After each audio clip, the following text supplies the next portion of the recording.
오늘 5월 5일 어린이 주일인데요. 우리 부모님들이 자녀를 위해 기도할 때 빼놓지 않고 기도하는 것이 솔로몬의 지혜일 것입니다. 솔로몬은 하나님 사랑하고 아버지 다윗의 법도를 행하며 또 하나님 앞에 일천 번제를 드린 사람입니다. 근데 그날 밤에 마치 영화 같은 일이 일어납니다. 솔로몬의 꿈에 하나님이 나타나셔서 내가 내게 무엇을 줄꼬 너는 구하라 라고 말씀하십니다. 솔로몬은 주님의 말씀에 쏙 든 기도 제목을 말합니다. 우리 9절을 함께 읽겠습니다. 9절입니다. 시작. 누가 주의 이 많은 백성을 재판할 수 있사오리까? 듣는 마음을 종에게 주사 주의 백성을 재판하여 선악을 분별하게 하옵소서. 아멘. 이제 막 왕위에 오른 솔로몬이 자기를 위해 장수하기를 구하지도 않고 부를 구하지도 않고 오직 지혜를 구한 것을 하나님께서 흡족해 하십니다. 그리고 하나님은 지혜롭고 총명한 마음뿐만 아니라 부귀와 영광까지 솔로몬에게 더해 주십니다. 그리고 성경은 곧바로 유명한 이야기를 소개합니다. 간단하게 요약하면 이렇습니다. 두 사람의 창기가 한 집에 살았습니다. 두 사람 중 한 사람이 먼저 출산을 하였고 다른 여자도 사흘 후에 아기를 낳습니다. 그런데 뜻하지 않게 문제가 발생합니다. 갑자기 한 아이가 죽은 것입니다. 그리고 산 아들이 자기의 아이라고 서로 주장하다가 살아있는 아기의 엄마가 누구인지를 가려달라라는 송사를 했다는 이야기입니다. 오늘 이 이야기는 보통 솔로몬의 재판 혹은 솔로몬의 지혜라는 제목으로 많이 설교합니다. 하지만 오늘 저는 조금 다른 관점에서 이 이야기에 접근해 보려 합니다. 첫째는 그 많은 이야기 중에 왜 하나님은 생명과 죽음에 관한 판결을 성경에 기록하셨는가? 둘째는 이 이야기는 우리의 구원과 관련이 있는가? 그리고 셋째는 이 이야기를 통해 우리 주님은 우리에게 무엇을 요구하시는가입니다. 이 세 가지 질문에 대한 답을 구하고자 오늘 설교를 준비했습니다. 첫 번째, 생명과 죽음에 관한 이야기입니다. 오늘 두 여자는 모두 살아있는 아기를 출산합니다. 이 이야기는 생명과 생명으로 시작하는 것입니다. 18절을 우리 함께 읽겠습니다. 18절 시작. 내가 해산한 지 사흘 만에 오고 우리가 함께 있었고 우리 둘 외엔 집에 다른 사람이 없었나이다. 아멘. 온 집은 아기들의 울음소리로 가득 찼고 생명이 가득 찬 곳이 되었습니다. 그러나 생명과 생명으로 시작된 이야기는 바로 죽음을 향해 내달리기 시작합니다. 밤중에 아주 황당한 일이 일어났습니다. 태어난 지 얼마 안 된 아기가 죽은 것입니다. 한 여자가 솔로몬에게 그때의 상황을 설명합니다. 3장 19절 제가 읽겠습니다. 그런데 밤에 저 여자가 그의 아들 위에 누움으로 그의 아들이 죽으니, 이야기에서 줄곧 다른 여자라고 일컬어지는 여자가 한밤중 자다가 자신의 아들 위에 누워서 아들이 죽게 되었다는 것입니다. 저는 이 이야기를 읽다가 문득 궁금해졌습니다. 아기는 우연히 실수로 죽은 것일까? 아니면 너무 끔찍하고 말도 안 되지만 엄마가 의도적으로 죽인 것일까? 이야기의 후반부에 아기를 반으로 잘라라 라고 거침없이 말하는 이 여자의 성격으로 봤을 때 이 질문은 충분히 해볼 수 있는 질문입니다. 이 여자가 아기 위에 누웠다에서 누웠다는 히브리어로 샤크바라고 써져 있는데요. 이 단어의 뜻은 휴식을 위해 혹은 성적 쾌락을 위해 혹은 사망하기 위해 혹은 다른 어떤 목적으로 눕다라는 뜻입니다. 만약에 이 여자가 의도를 가지고 아기를 죽였다면 그 의도는 무엇인지 우리는 알 수 없습니다. 하지만 이 여자로 인해 한 생명이 사라지고 죽음이 시작된 것은 분명합니다. 게다가 더 기가 막힌 것은 죽음이 거기서 멈추지 않았다는 것입니다. 우리 3장 20절을 함께 읽겠습니다. 3장 20절입니다. 시작. 그가 한밤중에 잠든 사이에 내 아들 내 곁에 가서 가져다 자기의 품에 누이고 자기의 죽은 아들을 내 품에 뉘었나이다. 아멘. 아들이 죽자 죽은 아들을 그 여종의 곁에 두었습니다. 죽음을 또 다른 이에게 전가시킨 것입니다. 그리고 산 아이를 납치합니다. 자녀를 납치하는 것은 자녀를 죽이는 것 이상으로 세상에서 가장 잔인한 짓입니다. 우리 제가 한 1분짜리 영상을 잠시 준비했는데요. 우리 같이 보고 또 설교하겠습니다. 1년 8월 5일 부모는 그날을 잊을 수가 없습니다. 사랑스러운 딸 유리 씨가 사라진 날이기 때문인데요. 화면을 전환해 주세요. 실종된 자식을 찾고 있습니다. 유괴를 당했어요. 유괴를 당한 후로 지금까지 못 찾고 있거든 지금. 딸이 실종된 지도 벌써 30년째. 아버지의 속은 새까맣게 타버렸습니다. 엄마 아빠가 너를 얼마나 찾는데 너는 왜 이렇게 대답이 없어? 눈에 넣어도 아프지 않을 소중한 딸 유리 씨를 찾는 부모님의 이야기를 들어보려 합니다.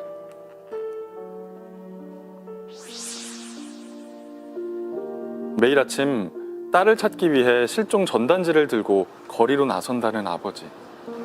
실종된 자식을 찾고 있습니다. 자식은 뭐 다 이쁘잖아요. 참 눈에다 넣어도 안 아플 아이였습니다. 91년도 실종돼가지고 지금까지 못 찾고 있습니다. 만 30년이 됐어요. 많은 사람이 딸의 사진을 볼 수 있도록 전국을 다니며 실종 전단지를 배포했다는데요. 이 영상에 보시면 누군가가 아이를 데려갔습니다. 그리고 30년이 지났지만 아직도 찾지 못하고 있습니다. 자녀를 잃은 아버지는 처음에는 동네에 전단지를 붙이기 시작합니다. 그 다음엔 날마다 옆 동네까지 가서 전단지를 붙입니다. 그 다음엔 또 못 찾자 지역 전체를 돌아다니다가 또 그 다음엔 나라 전체를 돌아다니며 전단지를 붙입니다. 아버지의 평생의 목표는 잃어버린 자녀를 찾는 것입니다. 그것만이 그의 유일한 목표입니다. 자식 찾는 부모 심정을 부모 외에는 누가 알겠습니까? 우리 아버지 하나님 외에는 그 누구도 그분의 마음을 헤아릴 수 없는 것입니다. 우리 마음에 계신 성령 하나님만이 아버지의 마음을 헤아리게 하시고 우리로 잃어버린 자를 찾아 나서게 합니다. 잃어버린 자녀를 찾는 일은 아버지께서 가장 기뻐하시는 일입니다. 그렇다면 우리 구원이란 주제로 넘어가 보겠습니다. 두 번째는 오늘 이 이야기가 우리의 구원과 관련이 있느냐는 것입니다. 창세기부터 요한계시록까지 모든 성경이 쓰인 목적을 요한복음 20장 31절이 말하고 있는데요. 우리 함께 읽어보겠습니다. 시작. 오직 이것을 기록하면 너희로 예수께서 하나님의 아들 그리스도이심을 믿게 하려 하며 또 너희로 믿고 힘입어 생명을 얻게 하려 함이니라. 아멘. 짧게 요약하면 하나님이 성경을 우리에게 주신 이유는 예수 믿고 생명 얻게 하기 위함이다라는 것입니다. 오늘 본문에는 두 여자가 나오는데요. 한 여자는 주의 여종, 또 다른 한 여자는 다른 여자로 불리웁니다. 그러니까 오늘의 이 이야기는 주의 여종과 다른 여자와의 싸움인 것입니다. 성경에서 주의 여종은 늘 하나님께 순종하며 자신의 삶을 드리기 원하는 여인들이 스스로를 지칭할 때 사용되었습니다. 기도의 어머니 한나가 그리하였고 아비가일이 그랬고 예수의 어머니 마리아가 그렇게 자신을 고백하였습니다. 오늘 한 여인이 자신을 거룩한 이름 주의 여종이라고 부릅니다. 오늘 본문의 이 여종은 한나와 아비가일, 마리아처럼 이름이 있는 것이 아니라 그냥 주의 여종입니다. 지금 주의 여종은 생명을 살리기 위해 안간힘을 씁니다. 솔로몬 왕이 판결을 내립니다. 칼을 가져와 산 아이를 둘로 나누어 반은 이 여자에게 주고 반은 저 여자에게 주라. 이 판결을 들은 산 아들의 어머니가 간청합니다. 열왕기상 3장 26절 우리 같이 한번 읽어보겠습니다. 시작. 그 산 아들의 어머니 되는 여자가 그 아들을 위하여 마음이 불붙는 것 같아서 왕께 아뢰어 청하건대 내 주여 산 아이를 그에게 주시고 아무쪼록 죽이지 마옵소서 하되 다른 여자는 말하기를 내 것도 되게 말고 나누게 하라 하는지라. 아멘. 산아들의 어머니는 죽게 될 자신의 아들로 인해서 마음이 불붙는 것 같이 되었습니다. 여기서 불붙는 것 같다는 히브리어로 카마르이라고 쓰였는데요. 성경의 몇 곳에서 쓰였습니다.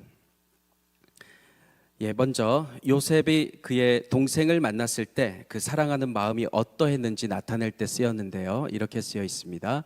요셉이 아우를 사랑하는 마음이 복받쳐 급히 울 곳을 찾아 안방으로 들어가서 울고. 아멘. 그리고 또 이스라엘 백성을 사랑하시는 하나님의 마음을 표현할 때 쓰였는데요. 호세아 11장 8절 우리 함께 읽어볼까요? 새 번역입니다. 시작. 이스라엘아 내가 어찌 너를 원수의 손에 넘기겠느냐. 너를 불쌍히 여기는 애정이 나의 속에서 불길처럼 강하게 치솟아 오르는구나. 아멘. 또한 이 단어는 신약에 와서는 타라소라고 번역이 되었는데요. 죽은 나사로의 소식을 듣고 예수께서 마음에 비통해 하실 때 이 단어가 쓰였습니다. 우리 요한복음 11장 32절부터 35절까지 글씨가 작으니까 눈을 크게 뜨고 읽으십시오, 여러분. 자, 그냥 한 텍스트 이렇게 넣느라고 그랬습니다. 시작. 마리아가 예수 계신 곳에 가서 배웠고 그 발 앞에 엎드려 이르되 주께서 여기 계셨더라면 내 오라버가 아니하였겠나이다 하더라. 예수께서 그가 우는 것과 또 함께 온 유대인들이 우는 것을 보시고 심령에 비통히 여기시고 불쌍히 여기사 이르시되 그를 어디 두었느냐 이르되 주여 와서 보옵소서 하니 예수께서 눈물을 흘리시더라. 아멘.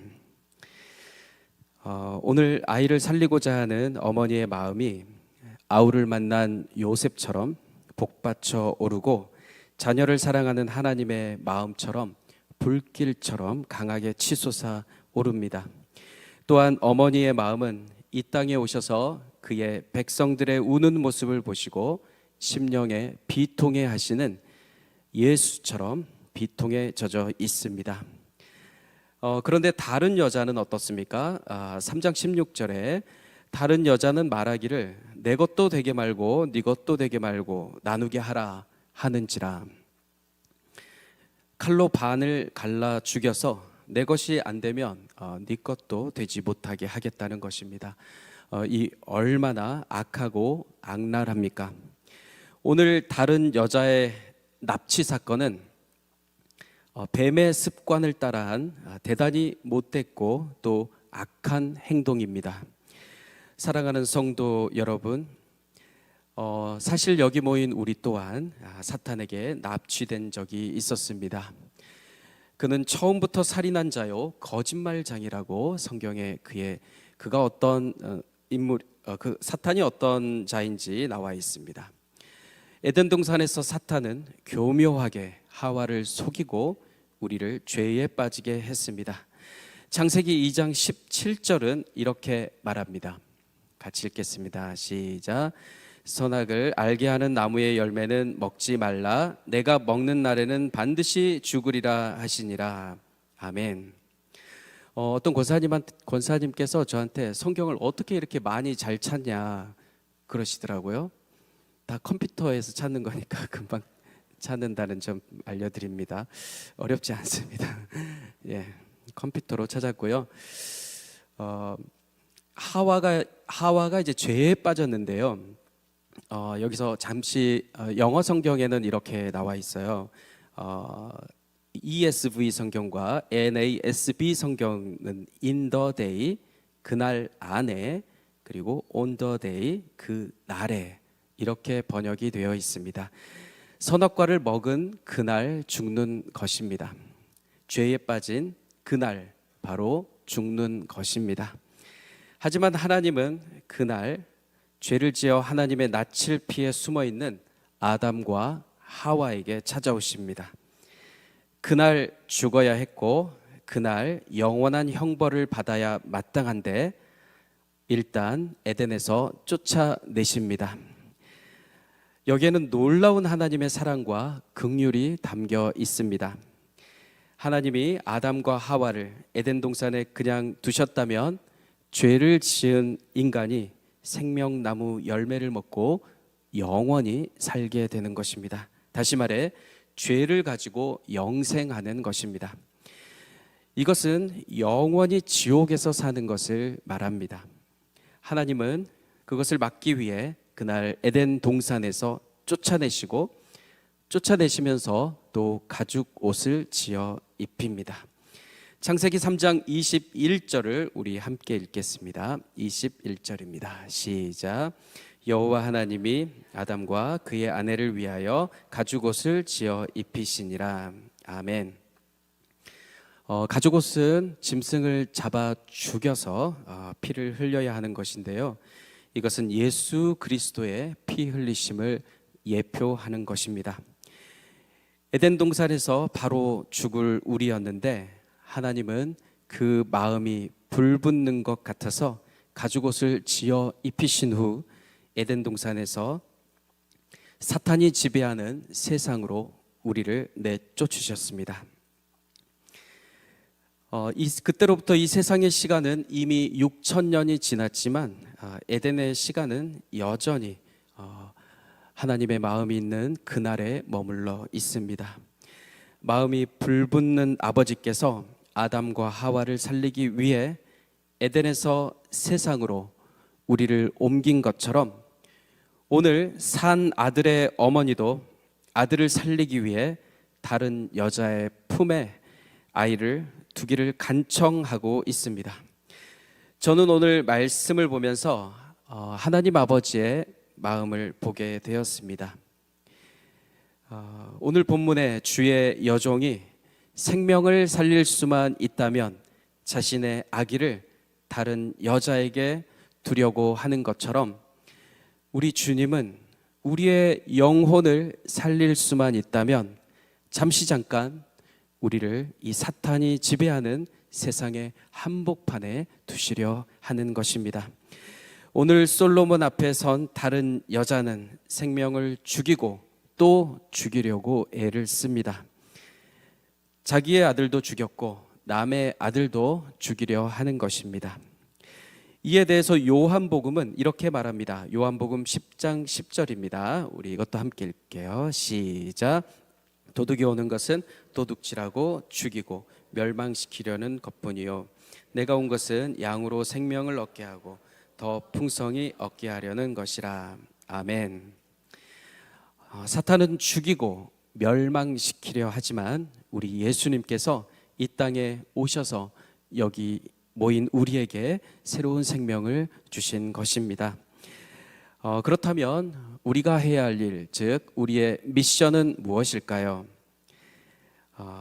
오늘의 이 이야기가 우리가 복음을 전하는 일과 어떤 관련이 있는 것일까요?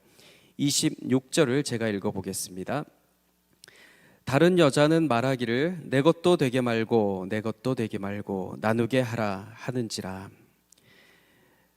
산 아들의 어머니가 아들이 죽을까 하여 마음이 불붙는 것 같습니다. 하지만 다른 여자는 산 아들을 죽이려고 마음에 불이 붙었습니다. 다른 여자가 생명을 도둑질하고 멸망시키려고 하는 것처럼 사탄은 여전히 살아있는 생명을 자신의 손아귀에 쥐고 죽이려 합니다. 이제 솔로몬 왕의 최종 판결이 내려집니다. 솔로몬의 판결은 살아있는 아기가 원래 어머니인 주의 여종의 품으로 돌아가게 했습니다. 예수의 거룩하신 보혈로 의로운 판결이 이루어져 여기 모인 우리가 다시 아버지의 품으로 가게 된 것입니다. 시편 37편 33절에서 시편 기자는 이렇게 말합니다. 의로운 재판장이신 하나님이 예수 그리스도의 보혈을 의지하여 나아온 우리를 악인의 손에 버려두지 아니하시고 우리를 구원하신다라고 시편에 선포했습니다. 예수의 거룩한 보혈은 빼앗겼던 자녀가 다시 주님의 품으로 돌아갈 수 있게 하셨습니다. 아직 예수를 믿지 않는 사람이 주변에 있다면 속히 이 소식을 전해야 합니다. 우리 이웃에게 이렇게 한번 전해볼까요? 제 말을 한번 따라서 해보십시오. 예수의 보혈이 있으니 이제 아버지께 돌아갑시다. 의로운 판결이 섰으니 이제 아버지께 돌아갑시다. 예수 그리스도 그리고 의로운 판결에 대해서 이웃들에게 복음을 전하시는 여러분 되시기 바랍니다. 5월은 가정의 달입니다. 우리 가족 중에 우리 이웃 중에 빼앗긴 자들이 있다면 주님께서 여기 모인 우리를 통해 다시 찾게 하실 것을 믿습니다. 우리 이사야 49장 15절을 우리 마지막 구절인데요. 읽어보겠습니다. 시작. 여인이 어찌 그 젖 먹는 자식을 잊겠으며 자기 태에서 난 아들을 긍휼히 여기지 않겠느냐. 그들은 혹시 잊을지라도 나는 너를 잊지 아니할 것이라. 아멘. 사랑하는 성도 여러분, 우리는 잊을지라도 우리 아버지는 그 이름을 손바닥에 새기시고 잊지 않으십니다. 우리를 사랑하사 우리를 에덴에 지으시고 우리를 사랑하사 에덴에서 세상으로 내보내시고 우리를 사랑하사 아들을 보내어 우리 죄를 지게 하시고 우리를 사랑하사 다시 오셔서 우리와 영원히 함께 하실 우리 주 생명의 하나님을 찬양합니다.